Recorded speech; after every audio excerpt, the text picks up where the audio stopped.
Assalamualaikum warahmatullahi wabarakatuh. Selamat malam. Saya Muhammad Syarifuddin, mahasiswa S1 Keperawatan Non-Reguler semester 5 Stikes Mitra Adiguna Palembang. Kali ini akan memaparkan tentang penyakit asma. Kita lihat dari definisi asma itu sendiri, bahwa penyakit asma adalah penyakit jalan napas yang tidak dapat pulih, yang terjadi karena spasme bronkus yang disebabkan oleh berbagai penyebab. Ya, misalnya alergi, infeksi, kemudian latihan berat. Nah, spasme bronkus itu meliputi konstruksi otot polos, kemudian udem mukosa dan mukus berlebihan dengan perlengketan di jalan napas pada tahap selanjutnya. Nah, asma sendiri adalah sumbatan pada jalan napas yang bersifat reversibel. Artinya ketika terjadi bronkus mengalami inflamasi atau peradangan dan adanya respon yang berlebihan, itu akan timbul jadi obstruktif. Nah, bagaimana faktor-faktor atau penyebab dari asma itu sendiri? Faktor-faktor daripada asma itu ada faktor luar, ada faktor dalam, atau dikatakan dengan kata lain bahwa ada faktor ekstrinsik dan ada faktor intrinsik. Nah, apa itu faktor ekstrinsik? Yaitu adalah faktor imunologi atau faktor asma alergi. Ya, pertama reaksi antigen antibodi itu bisa. Kemudian inhalasi alergen, debu misalnya, serbuk-serbuk bulu-bulu binatang seperti kucing dan bulu-bulu binatang yang lainnya. Tapi yang terbanyak itu seperti kucing, bulu kucing. Nah, kemudian ada lagi faktor namanya faktor intrinsik, di mana asma ini bukan disebabkan oleh imunologi. Sebagai contoh, misalnya pada keadaan infeksi, misalnya ada influenza virus, itu bisa menyebabkan asma. Kemudian pneumonia, kemudian mikoplasma, itu bisa juga menyebabkan timbulnya asma. Kemudian faktor fisik, misalnya cuaca dingin, kemudian perubahan temperatur dari panas dingin, kemudian iritan kimia. Ya, kimia ini macam-macam. Kadang bisa jadi karena ada bau-bau yang khas yang bisa menyebabkan dia asmanya timbul, misalnya bau wangi yang berlebihan atau bau-bau yang memang kurang disenangi, dan bisa jadi itu misalnya bau alkohol, bau apa, biasanya itu jadi itu bisa mempengaruhi.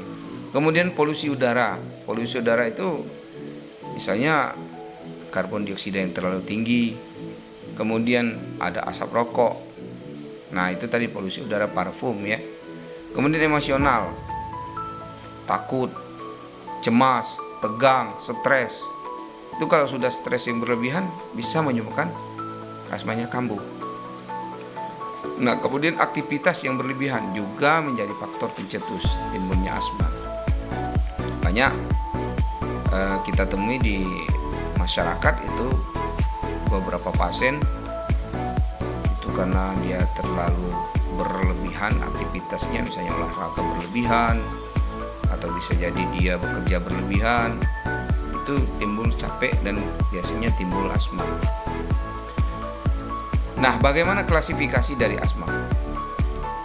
Sebagaimana kita ketahui bahwa asma ekstrinsik atau atopik intrinsik ini biasanya ditandai dengan faktor pencetus yang tidak jelas, seperti batuk pilek, kemudian emosi, dan lain-lain.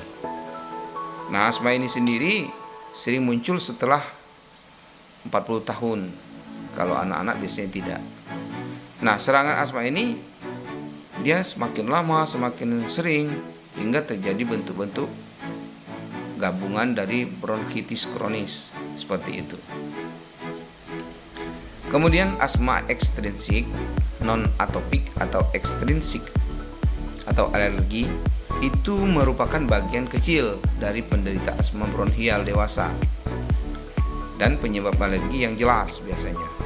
Kemudian asma jenis ini umumnya dimulai sejak awal dari anak-anak, kemudian dengan anggota keluarga yang mempunyai riwayat penyakit seperti high fever, kemudian eksim, dermatitis, ya. Jadi bahan alergi biasanya polen, aminal, dender, spora, jamur, kemudian debu dan bulu binatang. Dan yang lebih jarang adalah susu atau coklat. Bisa juga itu menyebabkan asma ekstrinsik namanya. Kemudian asma campuran, jadi kombinasi atau combine dari ekstrinsik dan intrinsik. Nah, mayoritas penderita asma yang kita temui itu banyak adalah jenis asma campuran. Nah, selanjutnya apa saja faktor pencetusnya pada asma ini? Pertama, alergen pencetusnya. Kedua, infeksi saluran napas. Kemudian ketiga, stres psikologik. Keempat, kegiatan jasmani yang berat. Kelima, obat-obatan. Keenam, polusi udara. 7, infeksi. 8, iritan. 9, cuaca. Apa tanda dan gejala dari asma ini? Pertama, kalau stadium dini itu faktor-faktor hipersekresi yang lebih menonjol, seperti misalnya batuk dengan dahak, itu bisa saja dengan atau tanpa pilek. Kemudian rohi basah, halus pada serangan kedua atau ketiga, sifatnya hilang timbul biasanya. Kemudian wheezing, kalau wheezing itu kadang belum ada. Kemudian belum ada kelainan bentuk torak, masih normal. Kemudian ada peningkatan eosinofil darah dan IgE. Kemudian BGA itu belum patologis. Nah, faktor spasme bronkitis dan edem yang lebih dominan itu pertama timbul sesak napas dengan atau tanpa sekutum biasanya. Kemudian wheezing. Kemudian rohi basah bila terdapat hipersekresi.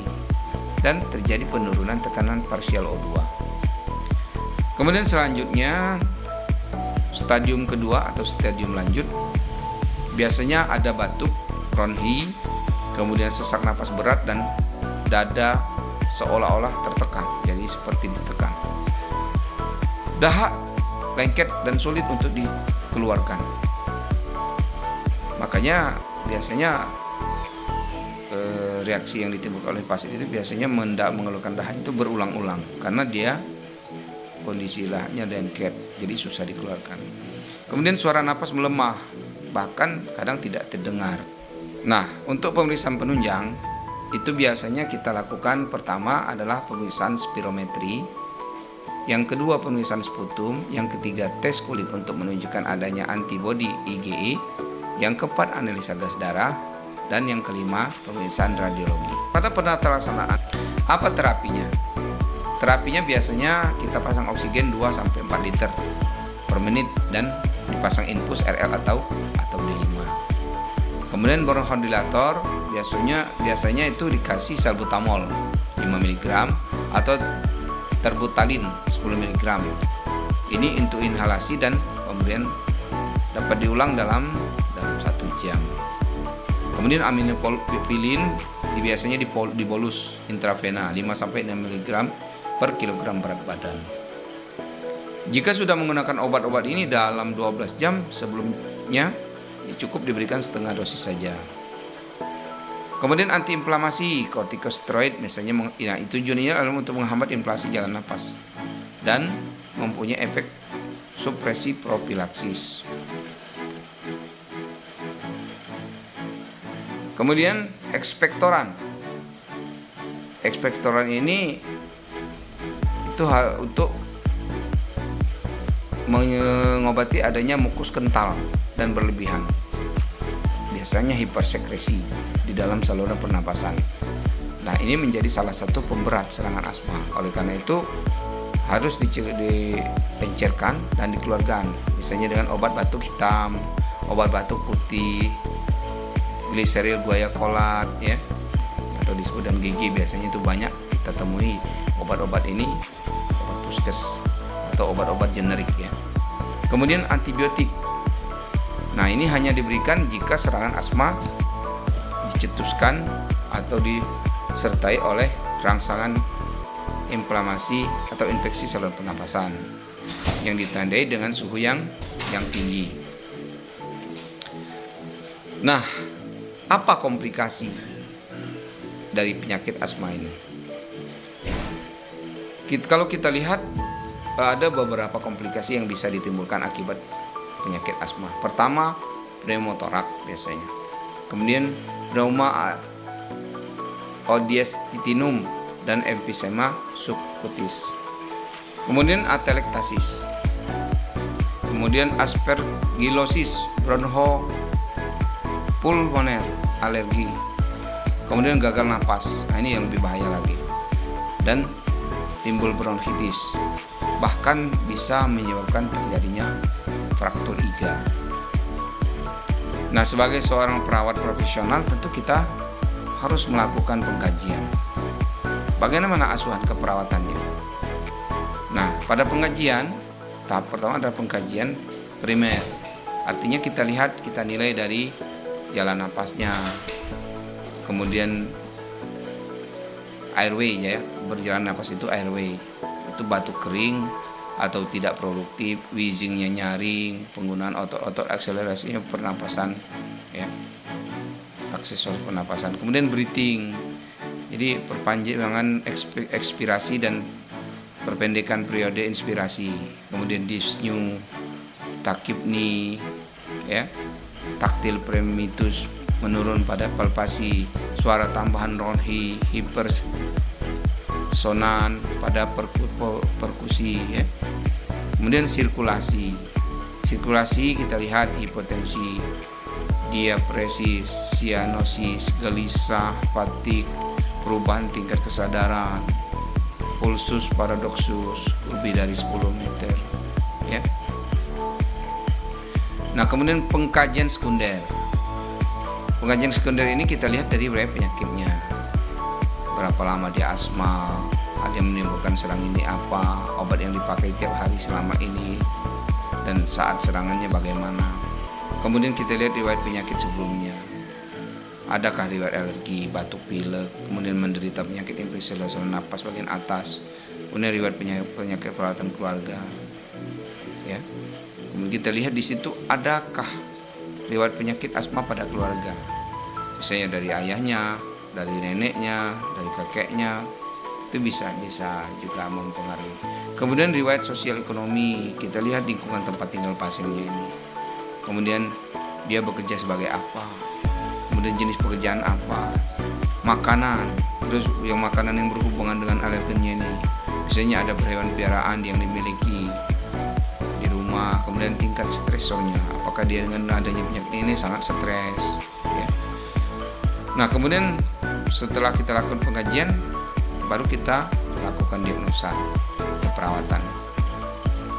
Tentu yang pertama adalah kita bersihkan jalan napas yang tidak efektif itu ya, berhubungan dengan bronkospasme, peningkatan produksi sekret dan sekret kental ya. Kemudian gangguan pertukaran gas berhubungan dengan gangguan suplai oksigen. Kemudian reaksi tinggi infeksi, risiko tinggi infeksi berhubungan dengan tidak adekuatnya imunitas. Kemudian kurang pengetahuan berhubungan kurang informasi. Nah, itu kira-kira diagnosa yang bisa ditegakkan pada pengkajian dan diagnosa perawatan pada pasien-pasien asma. Demikian untuk pemaparan saya mengenai penyakit asma ini. Terima kasih atas perhatiannya. Assalamualaikum warahmatullahi wabarakatuh.